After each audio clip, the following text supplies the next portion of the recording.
ఏమైనా పట్టుకెళ్ళాను గురు. పలుపుతాడా? పలుపుతాడు పట్టుకెళ్తే చేయలేందిరా?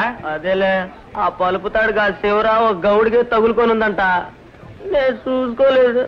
ఓ అదే కదా. అవును, నీకు ఏ ఊరేశారు గురు? రాజమందిరం. నీకు? ఏలూరు. రాజమందిరం అడగపోయావా? కాలేదంటగా.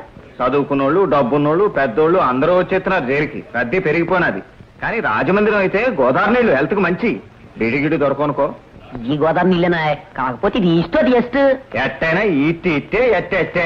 ఏంద్రా జైలు సెంటర్లు బదిలీలు మీ బాబు గారు సొమ్మంటే మాట్లాడుకుంటున్నారు? నన్ను దొరికండి సారా, మేము ఎవరు అని. 10 మందిని పోషించడం కోసం త్యాగాలు చేసే బలిపశువులం.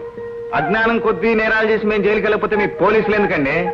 మీ పోలీస్ ఇండస్ట్రీ, లాయర్ల industry, court industry, jail industry ఇవన్నీ ఏం కావాలా? అసలు మీకు ఉద్యోగాలు ఉంటాయా అని?